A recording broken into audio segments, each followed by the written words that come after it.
Oh my God. Okay. I'm ready. Buenas tardes. Good afternoon. I promised Eric I would do this. Otherwise, I would just be right there. I had to write what I was going to say because I'm not Eric. He never wrote anything down, and he would come up with the best speeches. So his job was to give the speeches, and my job was to make sure people were there to organize, right? So bear with me a little bit. It is deeply inspiring and humbling to be standing here today in front of all of you as Eric's compañera and his wife and his partner. Your presence is not only a testimony of his life's work, but also is a true testament that the power that exists in our community and in our movement is truly rooted in love and solidarity. The truth is that it was impossible for me to come up with the right words, so I'm gonna stumble a little bit, but I don't know, I knew what Eric wanted me to say, and I'm gonna say that, but I need to tell you some stories in order for you to fully take in what I wanna say. He's not here today to speak, and my daughter's only 3, so I'm charged with the responsibility to speak for them. And so many of you don't even know me, probably. I'm very new in Eric's life. We only been together for 4 years. We got married a year ago, had a baby 3 years ago. That's the way we did things. Yeah, it happens, you know. But so my name is Lorena Melgarejo, and please send me the stories because that's what's gonna keep Eric alive. I don't have his ashes, but I have all of you, and you are his ashes. This community is what's gonna keep Eric alive for Ixchel, and I wanna make sure that she remembers him. So the day Eric died, I was there, and I ran out of the house like crazy, and I got a tattoo, and it says Eric Quezada Presente, just to, keep up with the Eric Quezada Presente. So we won't forget. It will keep me real. So it's nice to have a captive audience, and I'm gonna tell you our little love story. And you can't get up, and if you're outside, you should come in. So be nice and listen. So before I tell our little love story, it's little, it's only 4 years. It was like 40 years, but it was just 4 years. I wanna share a quote from Ai-jen Poo from the Domestic Workers Alliance struggle that deeply touched me, and it really represents what I experienced in the last 4 years. It says, "Great organizing campaigns are like great love affairs. You begin to see life through a different lens. You change in unexpected ways. You lose sleep, but you also feel boundless energy. You develop new relationships and new interests. Your skin becomes more open to the world around you. Life feels different, and it's almost like you have been reborn. And most importantly, you begin to feel things that you previously couldn't have even imagined are possible." And Eric and I did a lot of loving and a lot of organizing. That was, our dates were meetings. Yeah, I'm not kidding. So if he wanted to be with me, he had to come to my meetings, and if I wanted to be with him, then we started to do meetings together in the last year. It was fun. So Eric and I fell in love at first sight, seriously, like for reals. It happens. It was a Wednesday, March 27 of 2007. I wrote it in my calendar book. I looked it up, and I was going to a meeting at Dolores Street with an education reform collaborative I had been working with through SFOP. And his office was on top, and the sun was shining, and he looked down, and I looked up, and he smiled. He was kind of flirtatious. I hear that there's probably some people here that know about that. But I'm the mom of his kid, so whatever.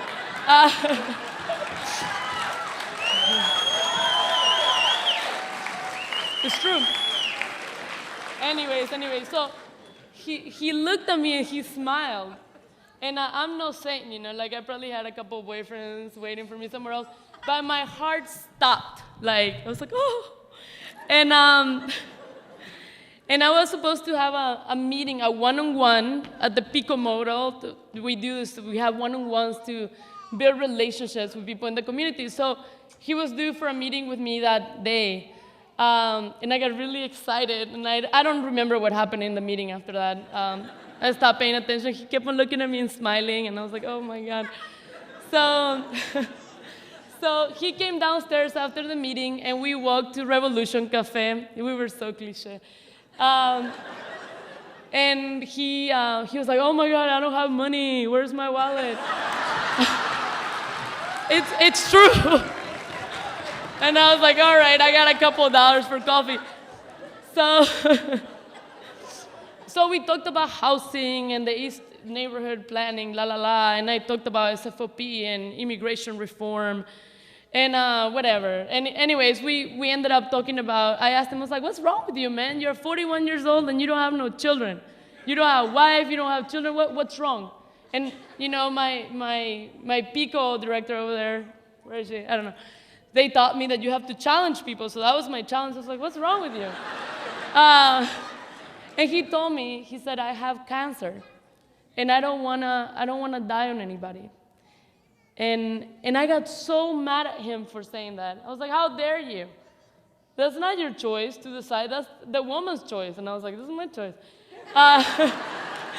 But at that moment, I didn't know what I was asking for, and I'm glad, and it was also very hard. But then we talked and whatever, so I went to a meeting at Everett School. I had to organize parents at 6 o'clock, and it was all dreamy. At around 9 p.m., I write him an email, and I was like, it's really nice to meet you. We should do it again. So the next day, I woke up early to take some folks to Sacramento, and I was driving back from Sacramento in the traffic, with 12 people in my van and a priest and whatever. And my phone rings, and back in the days, it was okay to answer your phone when you're driving. So I picked up my phone, and I was like, hello, and I knew it was Eric. He's like, hi, this is Eric. I was like, hi, Eric. And he said, Lorena, I can't stop thinking about you. And I was like, damn, okay. So anyway, so we went out that night. I was like, I'll pick you up, and we'll go eat some pupusas. And so I picked him up at 146 A Peralta, my house now. Well, my landlord's house, but we got rent control. So he's been there for 20 years, I'm lucky. That's another gift. Anyway, so picked him up, we go eat pupusa, blah, blah, blah. And then I was a little nervous. I was like, all right, I'll drop him off. I was like, do I kiss him? Then I kiss him. My mom is not here, my dad is not here. So, oops, there she is. So I'll tell you anyways. So I drop him off, and he's like, hey, Lorena, I know you love dogs, and we have this really cute dog. It's a pit bull. And I was like, oh, I love pit bulls.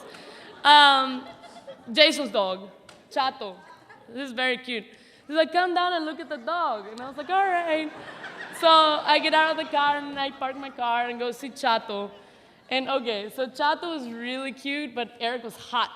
So I spent the night on my first date with, sorry, I don't do that very often. It was just for Eric, seriously. So I never left. That was March 28th, I guess, and I never left. I live there now, and 9 months later, we got pregnant. 9 months later, we had a baby, and the rest is just, what's happening right now. We did a lot of things together. I lost my train of thought here. So, Chato, good dog. I should get another pit bull. Name it Eric. So,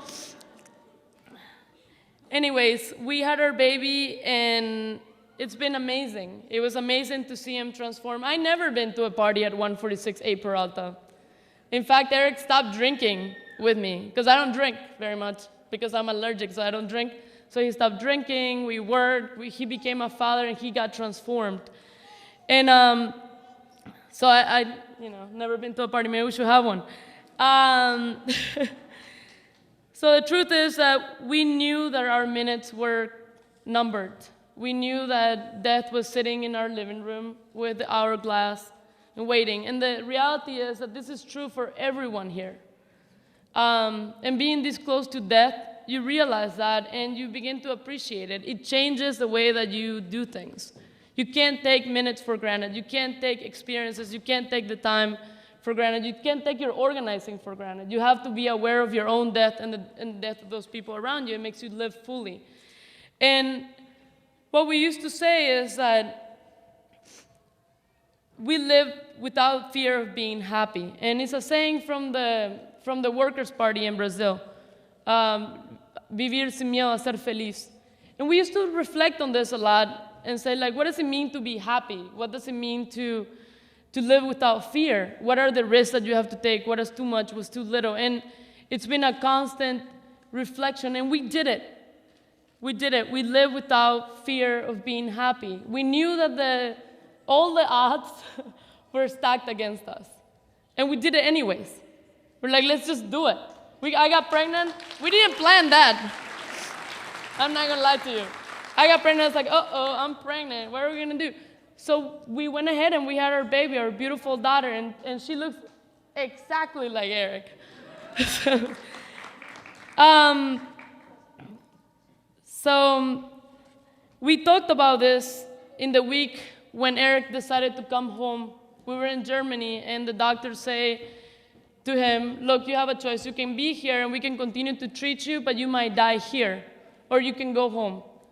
And so Eric decided to come home to die with all of you. And he said, I want to die in my city by the bay with my people. And that's what we did. See? And he also said, Lore, I have no regrets. We did it. We live without fear of being happy. So, yeah, she's going to sing a song. Wait a second. Your time will come, daughter. So this is why we fell madly in love, fast and furious, and why we brought each into the world without regards of everything. And at the end, though Eric is dead, he's not here. I don't know about spirit, I don't know about those things, but he's not here. But we won. Eric and I and Michelle won because we were able to experience fully, and we didn't let the fear of death get in our way.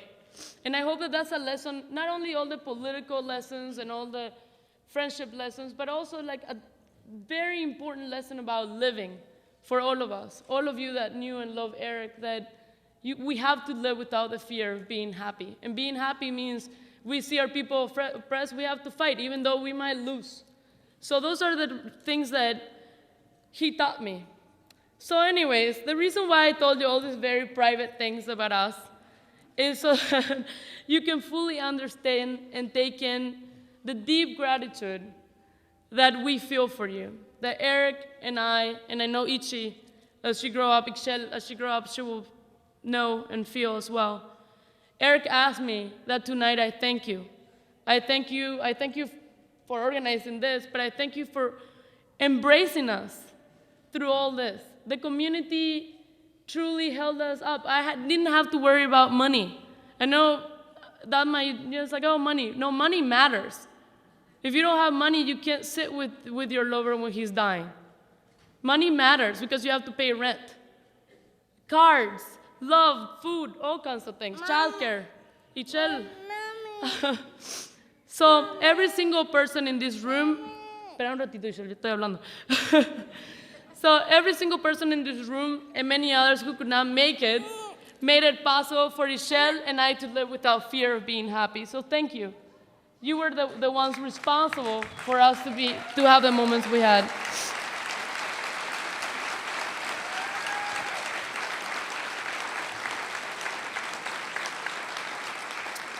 Let me try to finish. Eric and I were deeply humbled by your love and talked often about how this experience proved that our conviction in social justice was right. It proved that people are beautiful and good. It proved that community and friends and our allies are true and sincere. It proved that the principle that power is born out of deep relationships, it's true. And that the key to our struggle is love. And Michelle is gonna go with her grandma. Where is the grandma? So these reaffirmations of our convictions renewed our strength and our strength to keep going. And also proved that Eric was right. And somebody said this, Eric loved to be right. So thank you so much for proving him right with all your love and solidarity. It really, he liked that. He was like, I told you we had a lot of relationships. I told you the community is real. I told you that. And it's like, I know, Eric, I know. Because I'm a little more antisocial than he is. But, so he's going to go under my skirt. I have pants. So anyways, thank you for holding us in your arms with so much love, with true revolutionary love. With all of your support, you allowed Eric, Michelle, and I to live fully. You gave Eric renewed faith in his community and in his struggle, and the opportunity to go down fighting like he wanted to. He didn't want to sit at home and just wait. He wanted to fight the last fight in Germany, and thank you. You did it for us. You gave Michelle the chance to have her dad for as long as she did, and I trust that you will be around to continue to tell her the stories about her father to keep him alive. So send those letters to my house for the book we're going to make. And for me, you gave me the rare pleasure to have my lover die in my arms. You allowed me to take care of Eric and to hold him until his last breath. And I'll tell you, that was the most beautiful thing, the hardest and most beautiful thing that ever happened to me. And I wish it on everybody. It's beautiful. It's beautiful. And I see the pictures, but that moment when that last breath happened was truly a presence of God in my life. So I know that Eric's voice joins mine today to say a sincere thank you to each of you. Gracias, compañeros. And a loud onward with our fights. Fuerza porque nuestras luchas siguen. And okay, Eric used to do this a lot. Just for fun, we have to do a chant. Because do you remember he used to do this? So, all right. Quezada vive, vive, la lucha sigue, sigue. Quezada vive, vive, la lucha sigue, sigue. Quezada vive, la lucha sigue. Gracias, compañeros, and I'll see you in the trenches. Bye.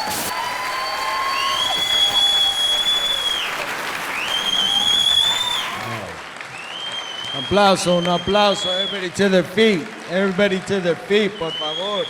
Un aplauso.